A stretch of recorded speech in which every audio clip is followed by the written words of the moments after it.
I keep on looking over at Don. Don is here today filming us because we get some B-roll, maybe put a commercial together or something. It's just fun. So we're filming this today, and I keep on looking over at you, and it's hard to have people in a way we kind of do that. Well, be part of the podcast now. Well, come on over here, Don. Sit down because we're going to have Don. We may get enough today, but right. I'd love to have you on the show because you're also you're also and at some point I'm going to want Mark to grab the microphone so I can go to the bathroom. But what do you have to say about what we're talking about right now, as far as, because you're from San Diego and you started comedy. Oh, by the way, this is Don Husman, and you're did I pronounce it right? Because Don Husman, yeah. Husman, yeah. And your stage name is Sir Lex-a-Lot. Sir Lex-a-Lot. Yeah, it was originally just Lex because that was the first song that I ever did a burlesque performance to. Right. But the girls in my troupe, the women in my troupe, I should say, they told me that wasn't good enough. They dubbed me Sir Lex-a-Lot. Okay, and that's here in Maine. That was in Humboldt. I grew up here in Maine the first 20 years of my life. All right. And then I moved to California, and I was up and down California for a little while, but I really found my artistic community and started my whole performance video career in Humboldt County. Okay, Humboldt County. Okay, so now this is interesting. This goes Mark, this kind of goes hand in hand with what we're talking about, because we're talking about somebody who's from here, then went to San Diego, and you even mentioned, starting out around the time Joe DeShane did, which is a very funny comic. Yes. And now you're back. Mm-hmm. So what's your take on what we've been talking about as far as growing and the difference between? I like this because I'm one of the only guys besides Joe DeShane from the West Coast that I've talked to so far out here, right, that has spent enough time here both on the West Coast, and so I'm interested to understand. Well, as I was sitting there filming, I had so many things come to mind throughout your guys' conversation that I was just like, oh man, I'd love to chime in on this. It's awesome. Right. Well, you're chiming now, so. Well, a lot of the things that you guys were talking about, like for me, through my performance career, I never really felt like I was, cocky or went into that kind of territory. I never thought I was the best at any of the things that I was doing. I'm like, I'm not a comedian. I'm not a dancer. That's the best attitude. That's the best attitude you should have. I don't call myself a comedian. I had the confidence to get up there and just do it, and I didn't really care how people reacted to it necessarily. Obviously, I loved it when they loved it, but if they didn't like it, I just have this weird attitude about it where I'm like, and I would literally say it out loud, be like, oh, you guys didn't get that joke. Oh, never mind. It wasn't for you. I just immediately would pretend like, oh, it's not me. Right. Without being, Well, initially we're just being ourselves, and if people want to laugh about it, then that's great, because then you're going to get booked more.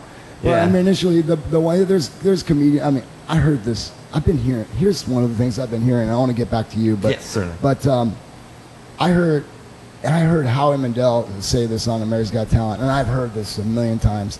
There's a difference between a comedian and a comic. Yep. What the fuck is the difference between them? and a comic says funny things and a comedian says things funny. Have you heard this, Mark? Yeah. What a crock of shit. Okay, I mean, ask an audience member the difference between a comedian and a comic, and they just think you're the fucking Riddler. They what? Yeah. That's like, what's the difference between laughing and laughing? Mm-hmm. You know what I mean?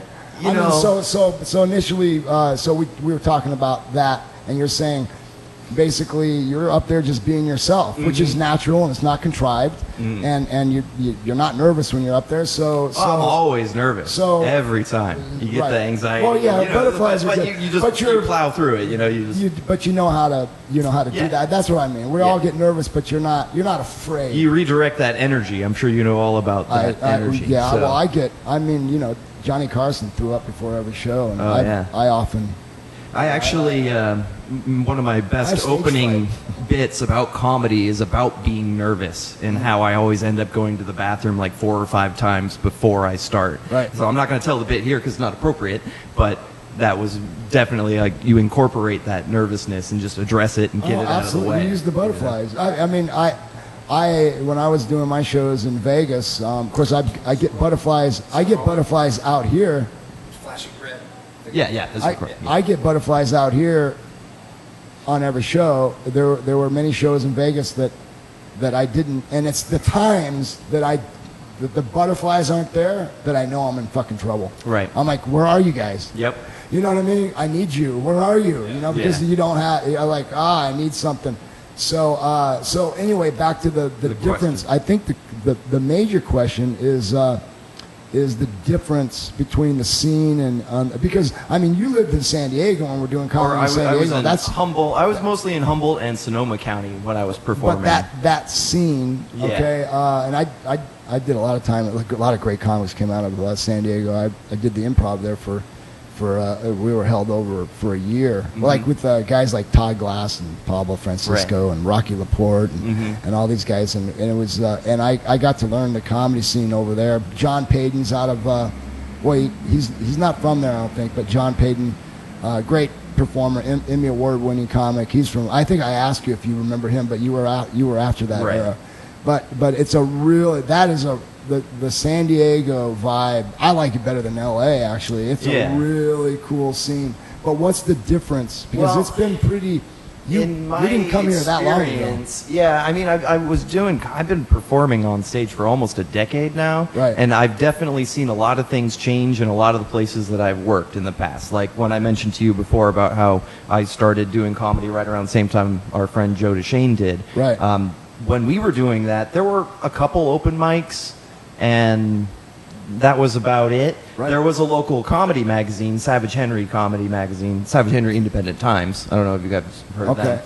But so they did a few things, but after maybe like 3 years, there was like 3 shows a week, and it was just like nuts. And it was interesting because, you know, there's a lot more artists per capita out there in my experience, but we're also talking about like when I left, you know? Right. And yeah, it was just, to me, coming out here and seeing that, it's almost like, yeah, I'm seeing these open mics pop up all over. I'm seeing the shows come up more frequently. I'm seeing that evolution in the area, you know? Right. Well, and also you're in, we talked about, we were talking to the Fuck Smarts last week. Was it last week, Mark? Yeah. And we were talking about, great performance. He used a great word, cross-contaminating the two, comedy and burlesque, but basically you haven't really been in the quote unquote, which I hate putting labels on things, but you've been in the burlesque world and the comedy world, so you're not seeing what's out there, but you're starting to, and there really is. I mean, even in a big city, Las Vegas, that I just left not too long ago, there wasn't even one competition. Since I've been home, there's been at least 3 or 4. You had the one over there in Portland at the Empire, okay? You've got the one that I'm hosting here. How's the Mike bacon? Turcotte's got his Titus 5, which I don't know if you know about that. That'd be a great thing for you. Yeah, I'll have to look into that. We'll talk about that. And so, I mean, that's awesome. And that's just, and competitions are great places to get good, because it's a different, as opposed to an open mic, you're kind of forced to step up to the plate a little bit more and prepare. So I think it creates that sense of urgency, and we need that sometimes as a push. But I don't think there's any contest. I haven't even seen a contest where I'm from in a long time. I mean, every now and then they'll pop up. And more open mics. I'm seeing more open mics. Definitely. I've even seen some roasts. And there's roasts going on more recently. There's a lot of roasts. There's a lot of what I had some friends roast me for my birthday. My comedian friends years ago. Oh man, there's a lot. You think it's a good idea? Call it a roast. I mean, if you want to call it a roast, you could call it a roast. Yeah. I guess you could call it a roast. I mean, there's different ways of roasting. Definitely that. So yeah, I guess you kind of answered my question. Just the vibe, and have you seen Joe DeShane out here, the way he does comedy out here, as opposed to? Yeah, it's kind of funny, you know, when you work with people long enough, you hear some of the same jokes, but I've done the exact same thing where. I mean, he's himself. He's a raw, but Joe doesn't strike me as the kind of person that's going to conform to anything. he's gonna be who he is, and you either like him or you don't. Yeah, yeah, I mean, yeah. Well, I think that's an East Coast mentality too, or the biting sarcasm and not saying that he's sarcastic. I just think that's kind of an East Coast trait that and you can be comic. You can be tough like that in that way. Right. He's not afraid to express himself the way he feels. Which those are the initially. And, come on, and I got to say this about comedy too. This was the thing for me is like I hated all the people who just did shock value. They just like swear and drop these words just to get a reaction out of you. And I know that he's a person that does not do that. Right. And I always enjoyed working with him because he's not that kind of. I'm a shock comic. I don't. I don't think in the same way. I've seen your acts. I've seen your performances. When I was roasted, that was one of the things that one of the guys commented on. He's like, I've seen him perform so many times, always constantly exposing himself. I was just like, oh man. There's that's the burlesque comedy crossover, Different ways to express yourself. That's a different kind of shock value, because when you're wearing like a big prosthetic fake. Right. That's different when somebody's talking about, grabbing people by the shit.